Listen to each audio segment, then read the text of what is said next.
Mike Florio's book. It's an ebook, and it's now just 99 cents on Amazon.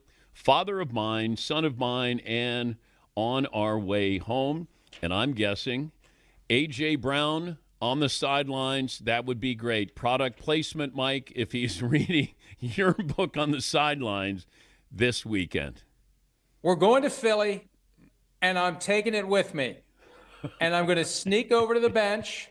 I'm going to skirt past Big Dom. I've got Sims and Devin McCourty ready to create a diversion, and I'm going to put it in the right spot. And I'm hoping that we have that same jarring moment that we had. And I was watching it live, and I'm like, what the hell? He's got a book. And it was awesome. I always promote reading. 99 cents. Can't find anything cheaper than that. Can't get this for 99. Only the ebook. This, paper ain't free. But I want to get this in A.J. Brown's hands, and I'm taking it to Philly. It might get a little wet because it's going to snow now, but that's okay. What are you being told weather-wise? I know Kansas City will be cold. There's the chance for snow in Philadelphia, maybe in Buffalo as well. Well, the thing about weather forecasts, and I don't mean to indict the entire industry, but it seems to me the only weather they ever get right is yesterday's. But at the same time, it's moving towards snow.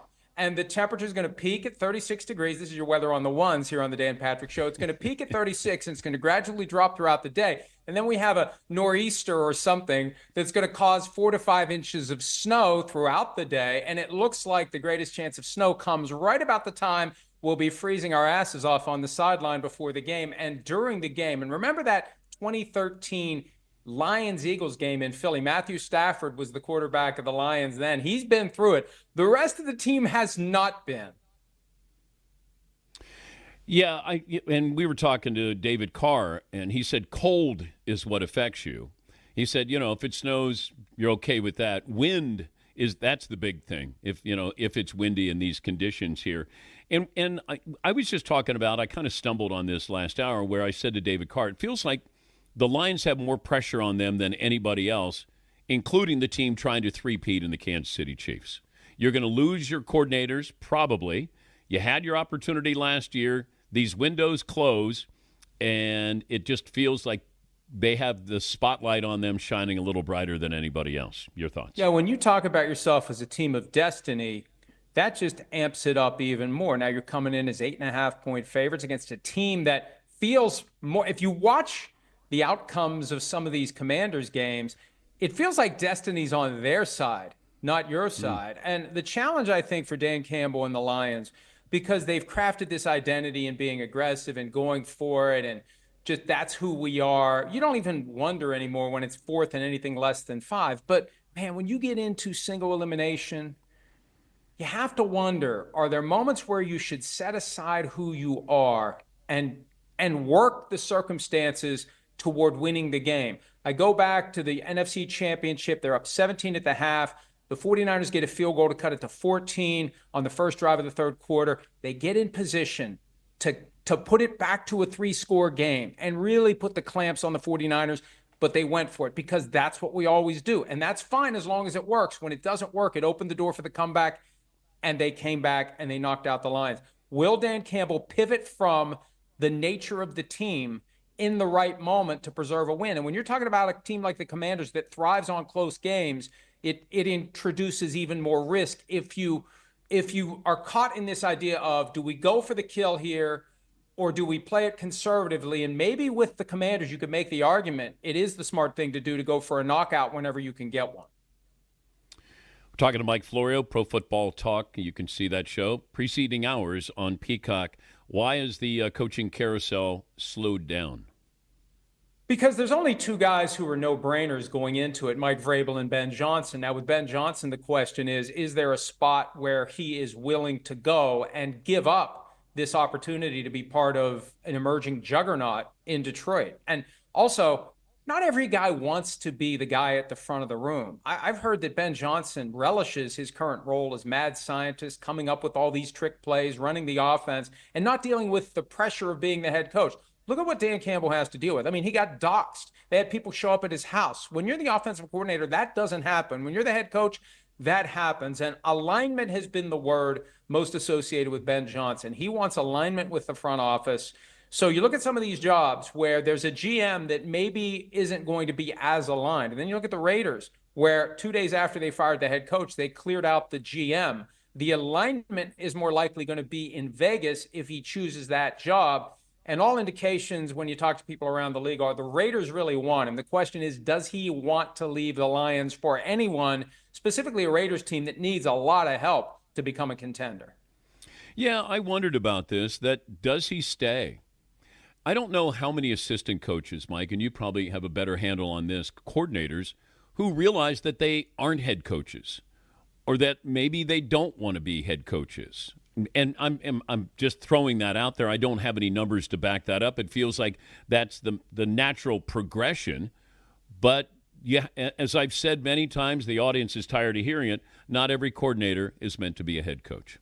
Well, and the other thing too, Dan, when you're a coordinator and the window opens for you to be a head coach, some guys feel like they'd better jump through it now because it might close by next year. Johnson has the confidence, and it's backed up by having a great team on the field that he's working with, that the window is going to stay open. So I don't have to go this year. He didn't go last year. You wait for the right spot. The problem is these jobs rarely come open because the team looking for a coach is a properly functioning NFL franchise. Every team, unless you have a retirement when the guy walks away and the team's on top, every team that's looking for a coach is a bad team that is trying to find a way to get better. So you go into a dysfunctional situation. 2 or 3 years later, you get fired. You have that scarlet letter on your coaching resume, and then you go back to being a coordinator. I think Johnson understands that, and it makes him reluctant to just take whatever comes along. There's a lot of factors that go into it, but number one is alignment, and if he doesn't have the alignment, he's not leaving. And I think this year, when you look at the jobs out there, you look at the teams that have interviewed him, like the Jets are at least sufficiently self-aware to not even bother to try to interview Ben Johnson, right? So I give them credit there. They know what they are. But I think it's the Raiders or Lions. Take that Raiders job or stay put for Ben Johnson. Your favorite player, Aaron Rodgers, not sure if he's going to play again next year, but I saw where the Vegas odds, the favorites, the Vegas football team. Your thoughts on Tom Brady bringing in Aaron Rodgers for a year? Well, it makes sense depending upon who they ultimately hire as GM and head coach. I think he's not going to be back with the Jets. I think he wants the Jets to be the ones to end it, but I don't think he wants to go back to the Jets after the last 2 years. When you consider your ultimate football legacy, nothing's going to take away what he did in Green Bay. But I think any competitor wants the last memory of you to be something other than what it's been with the Jets the last 2 years. And for him, where's my spot where I can do what I thought I was going to do with the Jets? And I don't know that the Raiders are it when you're looking at the Chiefs. And here are the Broncos who are ready to make a push, and the Chargers with Jim Harbaugh. It's going to be very difficult for the Raiders as long as they're in that division competing with those three teams. So that would be the one downside. If you're Rodgers, yeah, hey, makes sense. I know Brady. Hey, they need a quarterback, Las Vegas, whatever. Proximity to where he lives in the offseason. But is it really a spot where you're going to have a chance to compete for a postseason berth and ultimately a championship? How real is the Dion to Dallas story, in your opinion? Well, I think it was a master stroke of publicity and attention. They drop it that Dion had talked to Jerry Jones during the Rams-Vikings playoffs game. They know what they're doing. And there's a lot of that carnival barker in Jerry Jones. But I just don't see it happening under the current circumstances. Now, Dion's a guy who said a year ago he'd never coach in the NFL. Then he says, I'd only coach my sons. Well, Shadur's not going to be the quarterback of the Cowboys next year. He may not be the quarterback of the Cowboys for a long time to come because of Dak Prescott's contract. So I don't see it making sense. But how many things do the Cowboys do that make sense? And at the end of the day, who are they going to hire? And here's the problem with doing the, hey, we're going to talk to Dion, and hey, we're going to talk to this guy, and hey, we're going to talk about Bill Belichick, and our new coach is Kellen Moore. It's kind of a letdown, all due respect to Kellen Moore at the end of the day, if that's where it goes. But I think a lot of people are thinking it's going to be Kellen Moore when it's all said and done, with this weird possibility that Jason Witten could make the jump from high school football coach to Cowboys coach. Because there are people who think one of these days Witten's going to be the head coach of the Cowboys. It just might not be now. Yeah, but he made that jump to broadcasting, and that didn't go well for Jason Witten. I would think it would be a tougher jump from high school football to coaching the Cowboys. See, oh my God, you're right, though, Jerry. Right. Dan, it's not. Yeah. I mean, is it really a coveted job? Is it really? When you go to Dallas, you have to accept the fact that Jerry's the one who's shopping for the groceries, that Jerry's going to do 2 radio spots a week that are going to make headlines during the season, that he's going to do a post-game media scrum that's going to outshine your post-game press conference. You got to be ready to deal with that if you're a head coach. And a lot of these guys who want to be the head coach don't want Jerry Jones to be the face and voice of the team. Well, I don't think being the coach of the Cowboys means as much as it once did 30 years ago. I still think being the quarterback of the Cowboys still means an awful lot. But that's the problem I have with this job. No matter who takes the job, you've got a 32-year-old injury-prone, immobile quarterback who's owed over $230 million guaranteed. That's not something I want to walk into. Cowboys have done a great job drafting and developing. They have made numerous mistakes figuring out what to do with their young players when it's time to pay them. They've paid the wrong guys, like Michael Gallup. They've not paid or waited too long to pay the right guys, which paints them into a corner. They did that twice with Dak Prescott. They did that Dak Prescott current contract, $60 million a year with all that guaranteed money on the morning of the regular season opener because they knew we need to do this or he's going to walk away as a free agent. And in hindsight, plenty of Cowboys fans would say we should have let him play it out and start from scratch at the quarterback position. But they have just mishandled the negotiations. They wait too long, they lowball the players, and then they come around and cry uncle. It's just not a good way to build a sustainable, successful franchise. Let me look at a couple of resumes here before I let you go. If I said Sean Payton, Mike Tomlin, Mike McCarthy, who are Hall of Famers now? And I saw the tweet earlier in the week from the guy at ESPN who goes by Hembo that McCarthy needs a better publicist because McCarthy has a better track record than Payton and Tomlin when you look at some of the big picture things. I think that Tomlin right now, given the 18 years in Pittsburgh, given that it's the Steelers, 2 Super Bowl appearances, consistent contender, never had a losing season, I think Tomlin is the guy who walks right in.